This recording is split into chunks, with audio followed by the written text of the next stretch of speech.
బాబాయ్ మీ పేరు? నా పేరు స్వామినాయుడు. స్వామినాయుడు గారు, ఇక్కడ స్టీల్ ప్లాంట్ కడతా ఉన్నారు కదా, భారతదేశంలోనే అతిపెద్ద స్టీల్ ప్లాంట్ ఇక్కడ పెట్టబోతా ఉన్నారు. ఏంటి, ఏమనిపిస్తుంది మీకు? కడితే ఏదో మనుషులకి ఉపాధి కలుగుతుంది, మంచిదే అంటారా? మంచిది. మరి దీన్ని కూడా కొంతమంది వద్దంటున్నారు. తెగబలిసిన వాళ్ళు వద్దంటారు, లేబర్ లాంటి వాళ్ళు కావాలంటారు.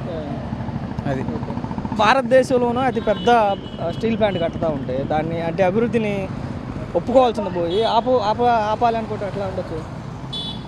ఆపాలంటే మామూలుగా ఇది చేసుకోవడమే. ఆపాలనుకుంటే వాళ్ళు ఆపాలన్నా ఏం చేయలేము, స్థలాలు పుచ్చుకొని ఉంటుంది మనకి. ఇప్పుడు ఆ స్టీల్ ప్లాంట్ రావడం వల్ల మన చుట్టుపక్కల ఉన్నటువంటి జిల్లా మొత్తంలో కూడా యువతకి, చదువుకున్న వాళ్ళందరికీ ఉద్యోగాలు వస్తాయి. ఉపయోగమే, అందరికి ఉపయోగమే. దాని గురించి కట్టడం మంచిది. అసలు డెవలప్మెంట్ ఎట్లా ఉంది గవర్నమెంట్లో? డెవలప్మెంట్ బాగానే ఉంది కదా. పోయినసారి బాగుంది, ఇప్పుడు బాగుంది. ఇప్పుడు బాగుంది. ఇప్పుడు రోడ్లు వేయడానికి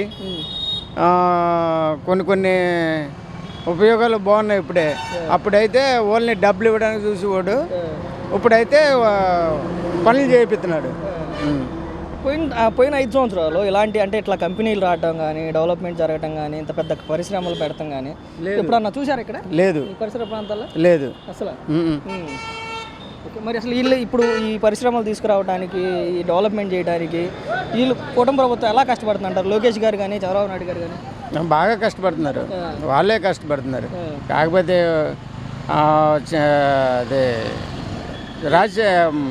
జగన్ అయితే మామూలుగా డబ్బులు ఇవ్వడానికి చూసేవాడు, వీళ్ళు డెవలప్మెంట్ అవ్వడానికి వీళ్ళు చూస్తున్నారు. అది సరే, ఇప్పుడు ఏం మొత్తం మరి ఇంత పెద్ద పరిశ్రమ మీ ప్రాంతానికి తీసుకురాబోతున్నారు. రేపు పొద్దున మీ పిల్లలు కూడా అందులో ఉద్యోగం చేసే అవకాశం ఉంది. ఏం చెప్తారు మరి గవర్నమెంట్కి? చెప్తాం కదా, మరి నేను చెప్తాను కదా ఉండమని. గురుగారు మీ పేరు? శేషారావు. శేషారావు గారు, భారతదేశంలోనే అతిపెద్ద స్టీల్ ప్లాంట్ మీ ప్రాంతానికి రాబోతూ ఉంది. ఏంటి, ఎలా అనిపిస్తూ ఉంది? ఏముంది, మంచిగా ఉంది. అందరికి ఉద్యోగ అవకాశాలు పెరుగుతాయి, బిజినెస్ పరంగా బాగా పెరుగుతుంది, బాగా డెవలప్ అవుతుంది, ఏరియా అంతా బాగుంటుంది. ఓకే, 70,000 కోట్లతో పెట్టుబడి పెట్టి ఇక్కడ కట్టబోతా ఉన్నారు. ఏంటి ఇక్కడ పిల్లల భవిష్యత్తు ఎలా ఉండబోతుంది? లేదంటే ఇప్పుడు చదువుకుంటున్న వాళ్ళు కానీ, లేదంటే నిరుద్యోగుల పరిస్థితి ఎలా ఉండబోతుంది? ఉద్యోగాలు అవకాశాలు బాగా కనపడతాయి, అందరికీ ఉపాధి కలుగుతుంది.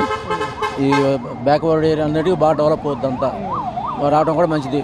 కనెక్టివిటీ కూడా ఫార్మా కంపెనీలు ఉన్నాయి కాబట్టి పెద్దానికి కూడా బిజినెస్ బాగా పెరుగుద్ది, ముందు ఫ్యూచర్లో బాగుంటుంది.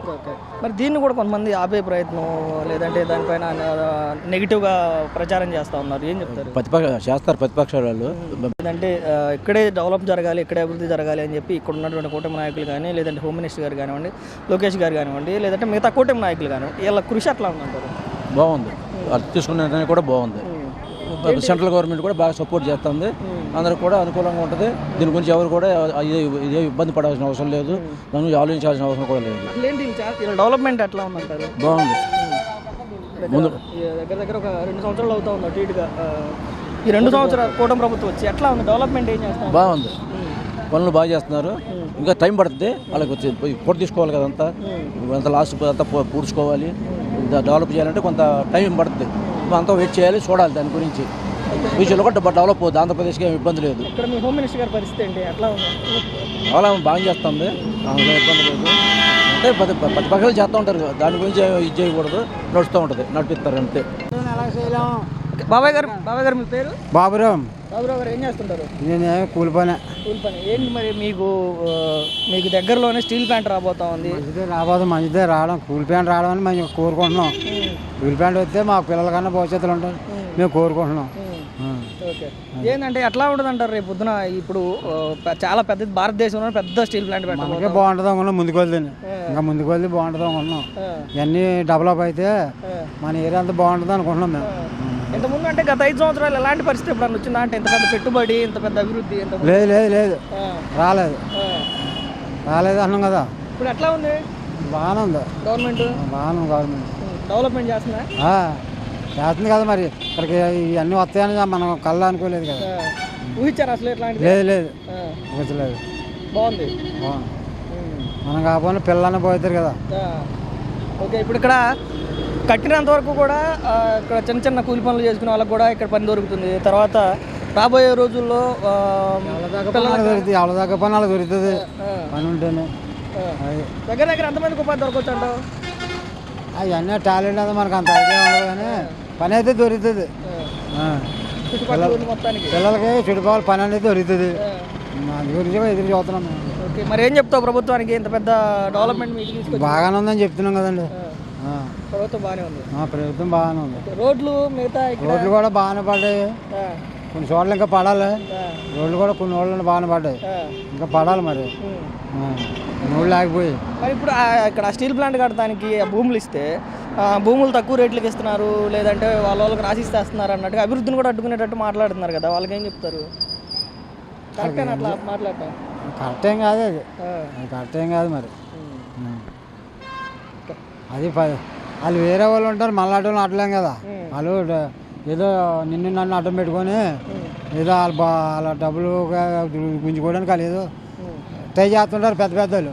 మళ్ళీ ఏం చేయలేం కదా. 70,000 కోట్లతో ఇక్కడ స్టీల్ ప్లాంట్ జరగబోతూ ఉంది.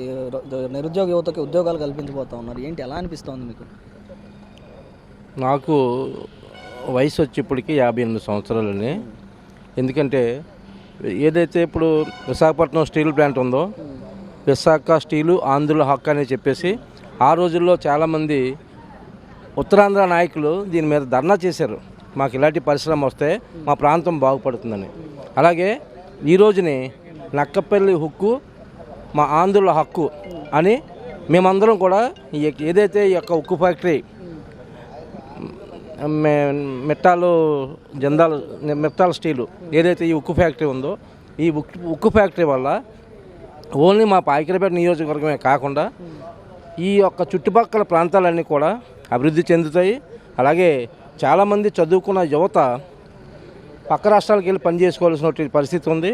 అలాంటిది పక్క రాష్ట్రాల్లో ఉన్నటువంటి యువకులందరూ కూడా మా నియోజకవర్గం వచ్చి మన రాష్ట్రంలో పనిచేస్తున్నందుకు, ఈ యొక్క ఉక్కు ఫ్యాక్టరీ నక్కపల్లిలో రేపు భూమి పూజ చేస్తున్నందుకు మా యొక్క ప్రాంత ప్రజలందరూ కూడా చాలా సంతోషంగా ఉన్నారు.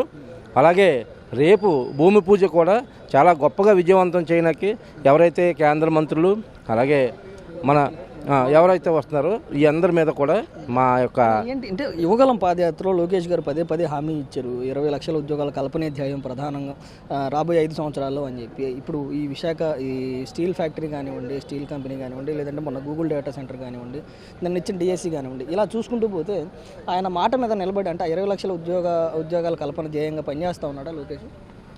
ఏదైతే మన ఐటీ మినిస్టర్ విద్యాశాఖ మంత్రి లోకేష్ బాబు గారు ఉన్నారో, ఆయన ఈ యొక్క రాష్ట్రానికి రాష్ట్ర ప్రజలు ఎప్పుడూ రుణపడి ఉంటారని చెప్పేసి నేను భావిస్తున్నాను. ఎందుకంటే చాలామంది రాజకీయ నాయకులను చూశాను, కానీ ఇంత షార్ప్గా ఇంత చిన్న వయసులో ఇంత డెవలప్ అయ్యి ఇంత మేధాశక్తి ఉన్నటువంటి నాయకుడిని ఒక లోకేష్ గారిని చూస్తున్నాను. ఎందుకంటే తాతకు తగ్గ మనవడు, తండ్రికి తగ్గ తనయుడు. అలాగే ఆంధ్ర ప్రజల అదృష్టంగా మా లోకేష్ బాబు గారికి ఆ భగవంతుడు మంచి ఆయురారోగ్యాలు ఇచ్చి ఇంకా ఎన్నో ఇలాంటి ఈ కార్యక్రమాలు చేస్తూ ఏదైతే యువకాలంలో ఇచ్చిన హామీలు ఉన్నాయో హామీలని నిలబెట్టుకుంటూ యువతకు మంచి దిక్సూచిగా ఉన్నందుకు లోకేష్ బాబు గారికి మరొకసారి ధన్యవాదాలు తెలియపరుస్తున్నాను. థ్యాంక్ యూ అన్న. మీ పేరు? వెంకటేష్ గారు, భారతదేశంలోనే అతిపెద్ద స్టీల్ ప్లాంట్ మీ ప్రాంతానికి రాబోతా ఉంది. ఏంటి, ఎట్లా అనిపిస్తుంది? మంచిదని రావడం 10 మందికి ఉపాధి అలాగే అన్నీ బాగానే ఉంటాయి. కాకపోతే గొడవలు జరగడం వల్ల కొద్దిగా ఇది అవుతుంది. ఇలా ఆపుతాను చేస్తున్నాను ఇలాగ అంటున్నారు అనేసి ధర్నా చేస్తున్నారు. ఇంకా అదేమి ఉండదు. వాళ్ళకే మామూలుగా ఇంటికో మనిషి చొప్పున జాబ్కి ఇస్తామని చెప్పారు. ఆల్రెడీ బోధిగారు సైట్లు ఓపెన్ చేసి వాళ్ళందరికీ ఉపాధి కల్పిస్తున్నారు. అంతా బాగానే ఉంది. మరి మేము కూడా అందులో జాయిన్ అయిపోవాలని చూస్తున్నాం. మీరు కూడా? ఓకే, నేను ఎటువంటి చేస్తున్నాను.